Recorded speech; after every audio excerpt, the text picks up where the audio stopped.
ఇదే గ్రౌండ్ లో మొన్న 25వ తేదీ నాడు బతుకమ్మ ఆడుకున్నాం. పెద్ద ఎత్తున దసరా సంబరాలను శరన్నవరాత్రి ఉత్సవాలను బ్రహ్మాండంగా జరుపుకునే విజయదశమి జరుపుకుంటున్నాం. చెడుని అంతం చేస్తున్నటువంటి రోజు విజయదశమి ఈ రోజు. మరి ఈ యొక్క విజయదశమిని అంటే ఈ యొక్క మన యొక్క ధర్మం గాని సంస్కృతి గాని మనం ఎప్పటి నుంచి పుట్టింది అనే విషయంలో వేద పండితులైనటువంటి వేదశవ గారు చాలా చక్కగా మనకు అందరికీ కూడా చెప్పడం జరిగింది. ఈరోజు ఒక చెడు మీద ఆనాడు చేసినటువంటి ఒక రావణ సంహారమే ఈరోజు విజయదశమి. చెడు మీద ఎప్పుడు విజయం లభించినది ఒక విజయదశమి. మన దేశం పైన కూడా అధర్మం దాడి చేసినప్పుడు ధర్మం నెగ్గింది. అదే ఆపరేషన్ సింధూర్.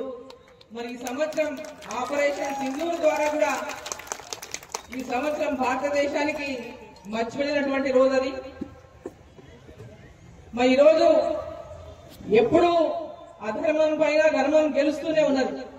ఏదో రూపంలో ధర్మం ముందుకొచ్చి మనందరినీ కాపాడుతా ఉంది. మరి ధర్మాన్ని మనం కూడా కాపాడుకోవాల్సినటువంటి అవసరం ఉన్నది. మన ధర్మాన్ని, మన సంస్కృతిని, మన పండుగలు ఇవన్నీ కూడా మనం ఒక పండుగ చేసుకుంటున్నామంటే ఎక్కడెక్కడి నుంచో ఏ దేశాలకో విదేశాలకో ఎక్కడికో ఏ రాష్ట్రాలకో పోయిన వాళ్ళు పండుగ అంటే ఊరికొస్తారు. పండుగ అంటే తల్లిదండ్రుల దగ్గరికి వస్తారు, లేదా వాళ్ళ తాత అమ్మమ్మలు ఉంటే వాళ్ళ దగ్గరికి వస్తారు, తాతల అమ్మమ్మలు నాయనమ్మలు ఉంటే వాళ్ళ దగ్గరికి వస్తారు. పండుగలు అనగానే అందరం మన సంస్కృతిని కాపాడుకుంటూ ఆ పండుగ సందర్భంగా అందరం కలుసుకొని మరి ఈ పండుగలను మరి బ్రహ్మాండంగా కలిసి కుటుంబంతో కలిసి జరుపుకుంటున్నాం. కొత్త బట్టలు కట్టుకుంటాం. ఆ రోజు ఎప్పుడు ఏదో కట్టుకున్నా పండుగ రోజు మాత్రం కొత్త బట్టలు కట్టుకోవాలనుకుంటాం. ముఖ్యంగా మహిళలు ఆ రోజు పూజ, అమ్మవారి ఆశీర్వాదం కోసం తప్పకుండా అమ్మవారు ఆశీర్వదించాలి. ఈ యొక్క నవరాత్రులలో రోజు అమ్మవారిని పూజ చేసుకొని ఆ అమ్మవారు వివిధ రూపాల్లో రోజు అలంకారం చేసుకొని ఆ అమ్మ యొక్క ఆశీర్వాదం కోసమే మనం ఈ 9 రోజులు పూజలు చేసుకొని విజయదశమి రోజు మనం కోరుకున్న కోరికలను కూడా నెరవేరాలని ఈ యొక్క పండుగను బ్రహ్మాండంగా జరుపుకుంటాం. తప్పకుండా ఆ దేవి మన అందరినీ కూడా ఆశీర్వదిస్తుందని చెప్పి నేను భావిస్తా ఉన్నా. మనం అందరం కూడా నమ్మకము విశ్వాసంతోనే ఈరోజు ఇంత పెద్ద ఎత్తున మనం ఈ పండుగలను జరుపుకుంటున్నాం. మరి ప్రతి ఒక్కరికి వచ్చిన ప్రతి ఒక్కరికి కూడా అక్కలకు, చెల్లెళ్లకు, అన్న తమ్ములకు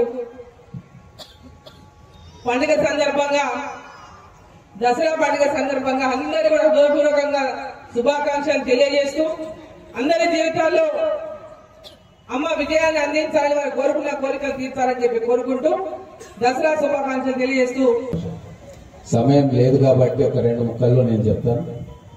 ఈరోజు సామూహికంగా రావణ దహనం చేసుకుంటా ఉన్నాం.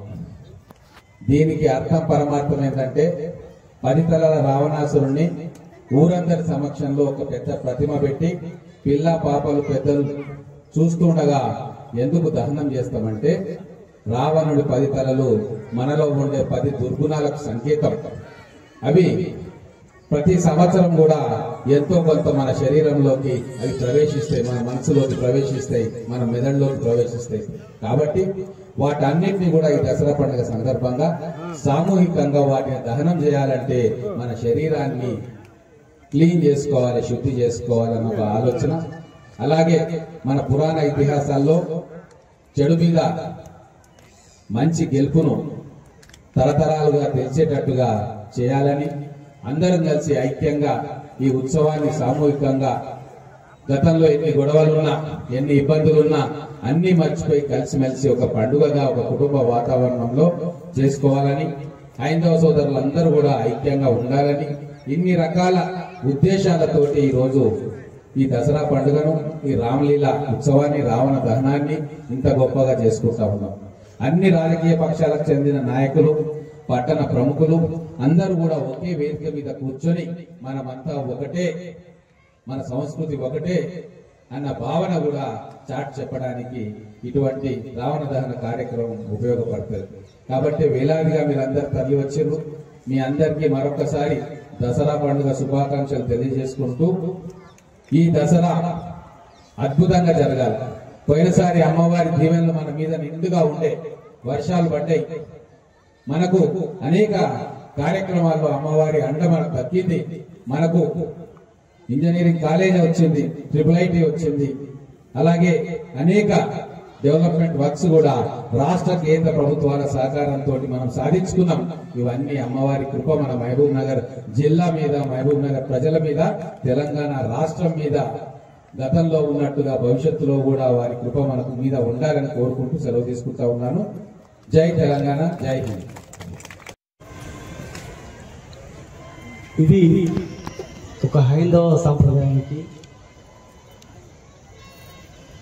ప్రపంచంలోనే గొప్ప సంస్కృతి గల ఒక విలక్షణమైనటువంటి ఒక సంస్కృతి సాంప్రదాయాల దేశం కనుక ఈ దేశంలో బతుకమ్మ పండుగ అనేది ఇక్కడ ఉండదు. ప్రకృతి సాంప్రదాయం, ప్రకృతిని పూజించే పండుగ ఇక్కడ ఉండదు. మన పండుగలకు, మన యొక్క అలవాటుకు, ప్రతి ఒక్కదానికి పెద్ద గొప్ప ఆదర్శం ఉంది. ఒక మహిళ రోజు ముగ్గేసిన ఆ ముగ్గుకు పెద్ద అర్థం ఉంటుంది. ఆరోగ్యం ప్లస్ క్రిమి సంహారక మందు లోపల కీటకాలు లోపల రాకుండా ఆమె నీళ్ళు తెచ్చిన ఒక ఆడబిడ్డ మజ్జిగ ఇట్లా తొలిచిన ఒక ఆడబిడ్డ నీళ్ళు తీసుకొచ్చి చేతులు బాగా నీళ్లు తోయిన ఒక గొప్ప సాంప్రదాయం దేశం భారతదేశం. ఇలాంటి భారతదేశంలో పండుగలు కూడా గొప్ప ఐక్యతకు ప్లస్ సాంప్రదాయాలకు నిలువుట అర్థం. ఇంత పెద్ద దేశంలో ప్రపంచంలోనే అత్యధిక జనాభా గల దేశం భారతదేశం.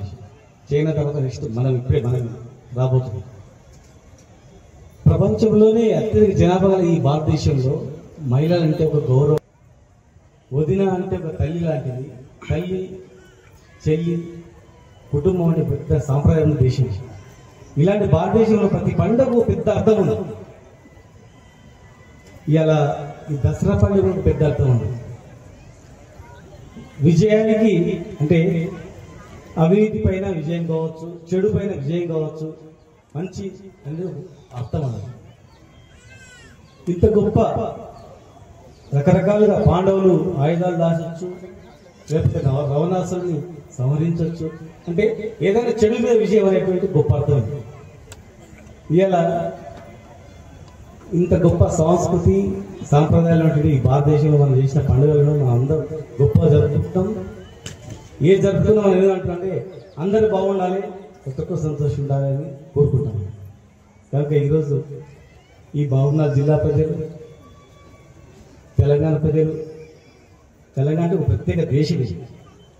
ప్రపంచంలోనే అత్యధిక సంపన్నులు ఎవరంటే తెలంగాణ రాష్ట్రం.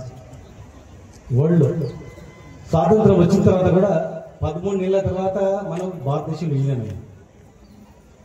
11వ నెలలో వాళ్ళు సుప్రీంకోర్టులో కేసు వేస్తే మీరు ఈ దేశంలో లేరు, మీరు ఈ దేశంలో తెచ్చుకోండి అని చెప్పి. అంటే ఒక స్వతంత్ర దేశంగా ఉండి ఎయిర్పోర్ట్లు, కరెన్సీ ఉన్న దేశం. గొప్ప సాంప్రదాయం ప్రపంచం దేశంలో ఉన్నా మనం ఇవాళ తెలంగాణ ప్రత్యేక సాంప్రదాయం దేశం.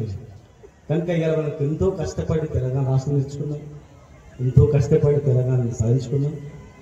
ఇవాళ మన అందరం ఇవాళ మీరు ఎంతో అభిమానంతో, ఎంతో ఆప్యాయతతో ఇవాళ తెలంగాణ తెచ్చుకొని మేము పరిపాలించుకుంటున్నాం. ఎవరు పరిపాలించినా మన వాళ్ళే కనుక, వేరే వాళ్ళు ఏ రాష్ట్ర వాళ్ళు కాదు, వేరే దేశం వాళ్ళు కాదు కనుక మన వాళ్ళే పరిపాలిస్తున్నారు కనుక మన రాష్ట్రం మనం పరిపాలించుకుంటే ఎవరు పరిపాలించినా మనం అందరం సుఖశాంతులతో ఉండాలని, మహబూబ్నగర్ అనేది దీని అభివృద్ధి చెందాలని ఈ విజయదశమి సందర్భంగా మీరు, మీ భార్య, పిల్లలు, మీ కుటుంబం సభ్యులు ఆయురారోగ్యాలతో మంచిగా ఉండాలని మనసారా కోరుకుంటూ విజయదశమి శుభాకాంక్షలు తెలియజేస్తూ థ్యాంక్ యూ. ఈ ఉత్సవ సంస్థలందరికీ కూడా సహకరించిన పెద్దలందరికీ ప్రతి ఒక్కరికి పేరు పేరున నేను అభినందిస్తూ విజయదశమి శుభాకాంక్షలు తెలియజేస్తూ థ్యాంక్ యూ.